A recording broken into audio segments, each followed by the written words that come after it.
ಎಲ್ಲರಿಗೂ ನಮಸ್ಕಾರ. ಧ್ಯಾನ ಸಂಜೀವಿನಿ ಯೂಟ್ಯೂಬ್ ಚಾನಲ್ ವೀಕ್ಷಿಸುತ್ತಿರುವ ಎಲ್ಲ ನನ್ನ ಆತ್ಮ ಬಂಧುಗಳಿಗೆ ನನ್ನ ನಮಸ್ಕಾರಗಳು. Day 6 secret series. ಇವತ್ತಿನ ವಿಚಾರ ರಿಲೇಷನ್ಶಿಪ್ ಬಗ್ಗೆ.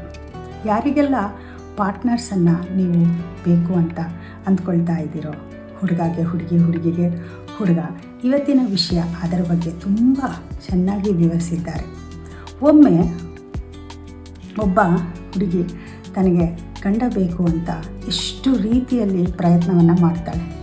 ಹೇಗಿರಬೇಕು, ಯಾವ ರೀತಿ ಹಸ್ಬೆಂಡ್ ಇರಬೇಕು, ಅವರ ಒಂದು ಸ್ವಭಾವ, ಅವರ ಒಂದು ಫೈನಾನ್ಷಿಯಲ್ ಸ್ಟೇಟಸ್ಸು, ಹಾಗೆ ಎಲ್ಲ ರೀತಿಯಲ್ಲಿ ಹೇಗಿರಬೇಕು ಅಂತ ಒಂದು ಪೇಪರಲ್ಲಿ ಬರೀತಾಳೆ. ಬರೆದ್ಬಿಟ್ಟು ಆ ಗಂಡನನ್ನು ಹುಡ್ಕೋಕ್ಕೆ ಶುರು ಮಾಡ್ತಾಳೆ. ಆದರೂ ಕೂಡ ಅವಳಿಗೆ ಯಾವ ರೀತಿ ಗಂಡ ಬೇಕೋ ಆ ರೀತಿ ಸಿಗಲ್ಲ. ಎಷ್ಟೋ ಪ್ರಯತ್ನವನ್ನು ಮಾಡ್ತಾಳೆ. ಹೀಗೆ ಪ್ರಯತ್ನ ಮಾಡ್ತಾ ಮಾಡ್ತಾ ಇನ್ನು ಕೆಲವು ದಿನಗಳ ನಂತರ ಒಮ್ಮೆ ಅವಳ ಕಾರು ರಿಪೇರಿ ಆಗುತ್ತೆ. ಅವಳ ಕಾರನ್ನ ಒಂದು ಗ್ಯಾರೇಜಲ್ಲಿ ಪಾರ್ಕ್ ಮಾಡ್ತಾಳೆ. ಮಧ್ಯದಲ್ಲಿ ಅಲ್ಲಿ ಸ್ಪೇಸೇ ಇರಲ್ಲ. ಆ ಕಡೆ ಈ ಕಡೆ ಎರಡೂ ಕಾರ್ ಇರುತ್ತೆ, ಮಧ್ಯದಲ್ಲಿ ಯಾವುದೇ ರೀತಿ ಸ್ಪೇಸ್ ಇರಲ್ಲ.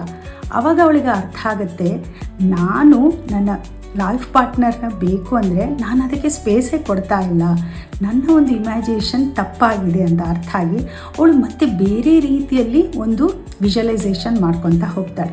ಯಾವ ರೀತಿ ಅಂದರೆ ಅವಳ ಲೈಫಲ್ಲಿ ಆಲ್ರೆಡಿ ಹಸ್ಬೆಂಡ್ ಇದ್ದಾರೆ ಅಂತ ಅವಳು ಭಾವನೆ ಮಾಡ್ಕೊಳ್ತಾಳೆ. ಹೇಗೆ ಅಂದರೆ ನೆಕ್ಸ್ಟ್ ಟೈಮ್ ಹೋದಾಗ ಅವಳು ಪಾರ್ಕ್ ಮಾಡಿ ಕಾರ್ನ ಅಲ್ಲಿ ಪಕ್ಕದಲ್ಲಿ ಸ್ವಲ್ಪ ಸ್ಪೇಸ್ ಬಿಡ್ತಾಳೆ. ಅಂದರೆ ಅವರ ಹಸ್ಬೆಂಡ್ ಕಾರು ಅಲ್ಲಿ ಪಾರ್ಕ್ ಆಗಬೇಕು ಅಂತ.